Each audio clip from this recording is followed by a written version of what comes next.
ये मलिक रियाज का क्या वाकया है? ये मैंने बड़े लोगों से आज सवाल किया, कोई 25-30 लोगों से सवाल किया, तो हर आदमी इस बात पे परेशान भी था। अच्छा, मैंने जो है अपनी बीट में भी सवाल किया, बीट से बाहर भी, पॉलिटिकल लोगों को भी, जो मलिक रियाज के साथ करीब में हैं, उनसे भी।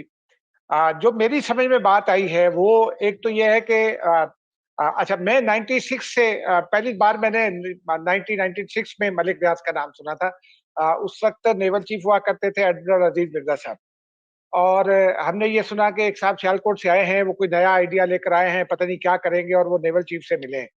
बाद में फिर पता चला कि बहरिया टाउन आ गया। ये 96 की इब्तिदा की बात है, और फिर जी, उसके बाद बिल्कुल। वो उसी साल में तेजी से काम शुरू हो गया। अच्छा, मलिक एक हम मिराज हमारे खालिद मलिक मिराज खालिद निगरान वजीर आजम जब बने थे, जब शहीद बीबी को फारिग किया सदर लगारी ने उस वक्त के, उसके बाद मलिक रियाज जो थे वो उनके अजीज हैं मलिक मिराज खालिद के। और मलिक मिराज खालिद साहब ने ये रोल प्ले किया। इजाज साहब, मैं आपकी तारीख में थोड़ा सा नुक्ता एक और डाल दूं। मैंने कहा नाजरीन को ये पता होना चाहिए, और बिल्कुल आपने उसी साल का सही जिक्र किया है। ये जो तेजी हमने देखी है 96 के बाद की ही देखी है जी। या अच्छा, वो ये थैंक यू कि आपने मलिक महराज खालिद साहब का मुझे ये बता दिया कि उनके अजीज है। मुझे ये बात नहीं पता थी, लेकिन ये जरूर पता था कि मलिक रियाज ने उनको जो है ना, वो थोड़ी सी मदद की, ये मुझे इल्म था। और ये मुझे एक जर्नलिस्ट दोस्त है, दोस्त तो नहीं है, उनके साथ झगड़ा भी होता रहा। आजम सुहेल के साथ वो बड़े झगड़ते थे, और एक अखबार के मालिक भी हुआ करते थे। बाद में अब बिल्कुल। आजकल गुमनामी की जिंदगी गुजार रहे हैं। और उनको मलिक रियाज ने घर लेकर दिया, फिर E7 में डॉक्टर कदीर खान के घर के आसपास एक किराए पर। फिर उन्होंने एक कॉलम लिखा कि जनाब, मेरे मेरे मेरे बच्चों को शौक था, तो घर मिल गया है। अब पर्दे नहीं है घर में, फर्नीचर नहीं है, तो फिर उनके घर में फर्नीचर भी आ गया। उनको मलिक रियाज ने ये जो ऑर्चर्ड स्कीम है मागला टाउन वाली, ये मरी रोड पर, ये इस्लामाबाद में, जब आप फैजाबाद से टुवर्ड्स रावल डैम जाते हैं, तो यहाँ उनको 45 एकड़ का एक उन्होंने फार्म हाउस बना कर दिया, जिसमें जो है वो किन्नू का बाग लगा कर दिया उनको, और भी काम कुछ करके दिए। उस वक्त हमने पहला नाम सुना। फिर उसके बाद कुछ अरसे के बाद ख्वाजा आसिफ पहली बार इलेक्ट होकर आए थे कौमी असेंबली में, और बोर्ड ऑफ इन्वेस्टमेंट के चेयरमैन बने जब चेंज ऑफ गवर्नमेंट हुई। और अभी असेंबली को का दूसरा तीसरा सेशन था कि एक दिन ख्वाजा आसिफ साहब दाखिल हुए, और उन्होंने कहा कि मिस्टर स्पीकर, मैं कुछ बात करना चाहता हूँ। स्पीकर साहब ने कहा अपनी सीट पर तशरीफ लाएं।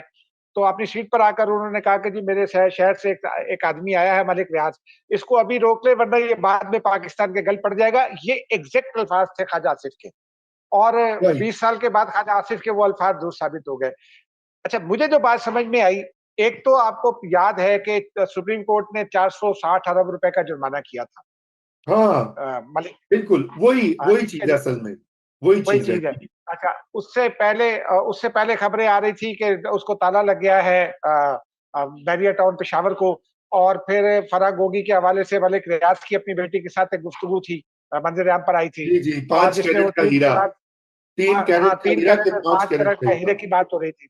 जी। उसके बाद एक लेटेस्ट डेवलपमेंट फिर ये हुई कि वो जो फेक अकाउंट्स का मामला आया था, उसमें भी मलिक रियाज का नाम डाला गया था। वो ओ। मलिक रियाज का नाम उसमें शायद इसलिए भी डाला गया था कि वो जो उस वक्त की हुकूमत थी, वो साफ चली, शफाफ चली। वो शायद अपने कुछ काम लेना चाहती थी उनसे, तो फिर मलिक रियाज की उनसे भी दोस्ती हो गई। अब मलिक साहब का जो बैकग्राउंड है, वो तो ये है कि नाश्ता वो नवाज शरीफ के साथ करते थे, तो दोपहर का खाना जरदारी के साथ खाते थे, शाम की चाय शहबाज शरीफ के साथ पीते थे, और रात का खाना इमरान खान के साथ खाते थे। ये उनकी शोहरत रही। अब इसमें उन्होंने इन सबको इस्तेमाल भी किया, इनके काम भी आए होंगे। और अब वो याद है आपको, एक आसिफ अली जरदारी का ये जो घर है लाहौर का, ये किसी ने कहा कि मलिक रियाज ने गिफ्ट किया है, तो आसिफ जरदारी ने उसको यह जवाब दिया कि जरदारी तो गिफ्ट देता है, लेता नहीं है। ठीक है हाँ ना? जी। और मलिक रियाज से भी ये सवाल हुआ था। फिर इस दरमियान में अभी कुछ 6 महीने पहले की बात है, मलिक रियाज साहब के पास एक टाइम फ्रेम था। उस टाइम फ्रेम के खत्म होने से कुछ दिन पहले, कुछ हफ्ते पहले या कुछ महीने पहले, मलिक रियाज ने सुप्रीम कोर्ट में एक दरखास्त दायर की कि जी, मेरा कारोबार तो बुरी तरह तबाह किया जा रहा है, मेरे पास अब वसाइल नहीं है, तो मैं 460 अरब रुपए का जो ये जुर्माना है, ये किस्तों में भी अदा नहीं कर सकता, तो मुझे ये माफ किया जाए। सिंध गवर्नमेंट ने उसके खिलाफ प्ली ली, और उसके बाद सुप्रीम कोर्ट ने उनकी वो दरखास्त रिजेक्ट कर दी थी।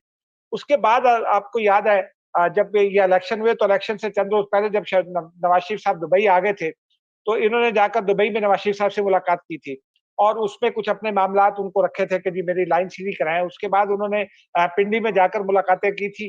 पिंडी की जानिब से मेरे ज़राए ये कहते हैं कि उनको ये जवाब दे दिया गया था कि हम आपको कोई इंतकाम का निशाना नहीं बनाएँगे, कुछ नहीं होगा आपके साथ। लेकिन जो केसेज़ आप पर हैं आपको वो पैसे देने पड़ेंगे जो आपको सुप्रीम कोर्ट ने कहा है, उनकी कोई माफ़ी नहीं है। मलिक रियाज साहब ये चाहते थे कि पिंडी बीच में पड़कर वो 460 अरब माफ़ करा दें।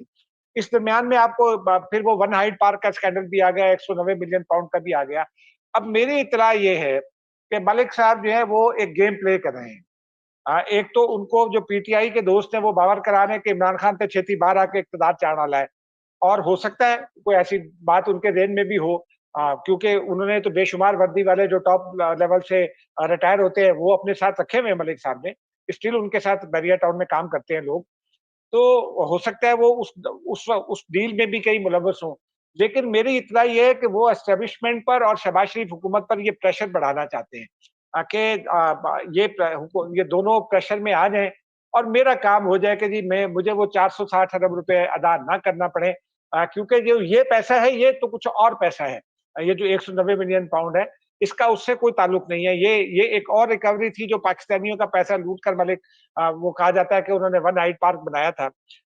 तो गेम सिर्फ़ जो मेरी समझ में आई है, वो यही है कि गेम सिर्फ़ इतनी है कि इस हिसाब में अगर इमरान खान इक़्तिदार में नहीं आते, तो मलिक साहब कह सकते हैं अगले हुक्मरानों को कि जनाब मैं तो पहले कहता सी ओवर माय डेड बॉडी तो मेरा इशारा इमरान खान वाल सी।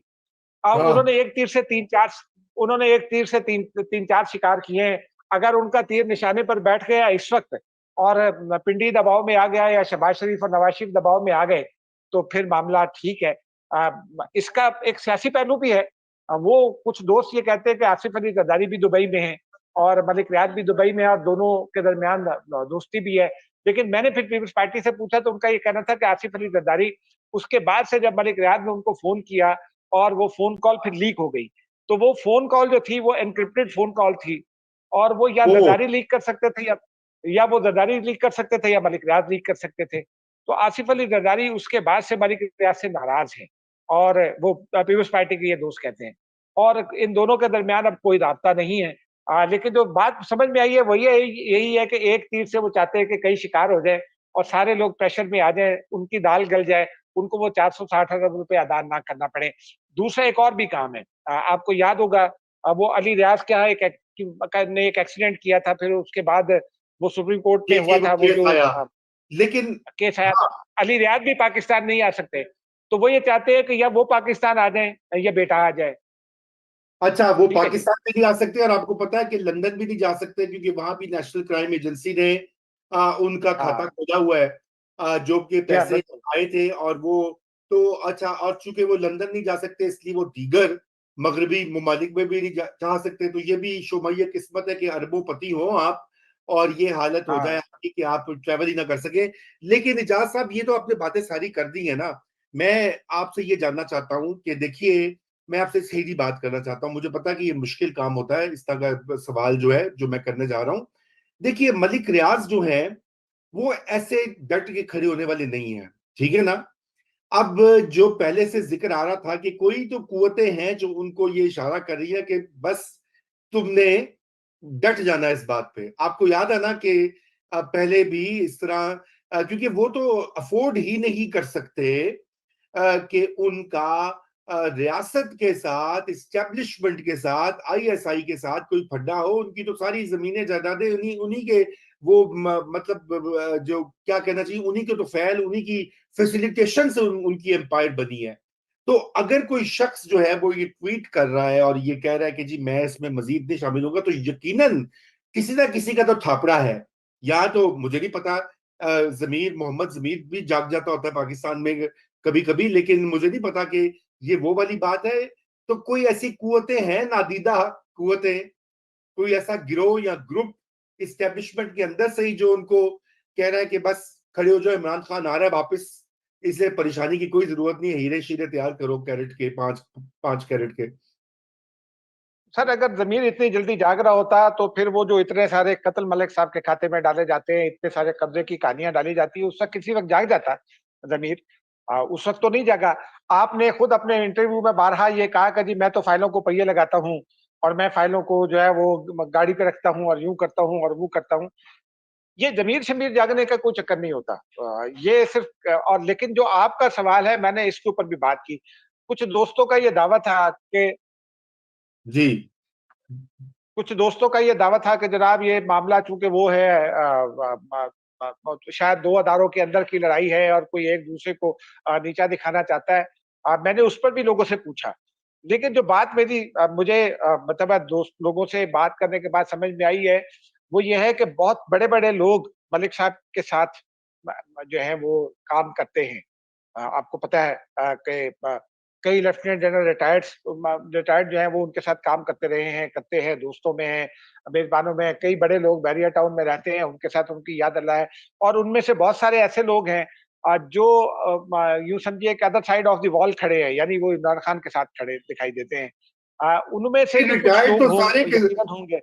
रिटायर्ड तो जी, तकरीबन सारे के उनमें सारे से इमरान खान जी। साहब के साथ हैं। उनमें से कुछ होंगे लेकिन ये इस बात को आप रूल आउट नहीं कर सकते कि अंदर से कुछ लोग शायद मलिक साहब को सपोर्ट कर रहे हों और वो मलिक साहब को इस्तेमाल कर रहे हों और मलिक साहब का ज़मीर अचानक उन्होंने जगा दिया हो अंदर अंदरूनी कचौके लगा-लगा कर और फिर उनको उन्होंने ये थोड़ी-सी जुर्रत पकड़ ली हो। ऐसी जुर्रत उन्होंने काफ़ी अर्सा पहले पकड़ी थी इफ्तिखार चौधरी के खिलाफ।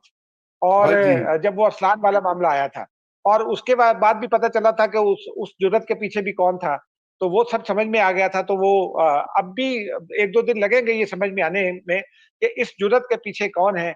कोई मिड लेवल के अफ़सरान हैं, कोई ऊँचे लेवल के अफ़सरान हैं, रिटायर्ड हैं, गवर्नमेंट में हैं, नवाज़ शरीफ हैं, आसिफ ज़रदारी हैं या कौन है? ये बाद में कुछ दिन के बाद समझ में आएगा। अच्छा।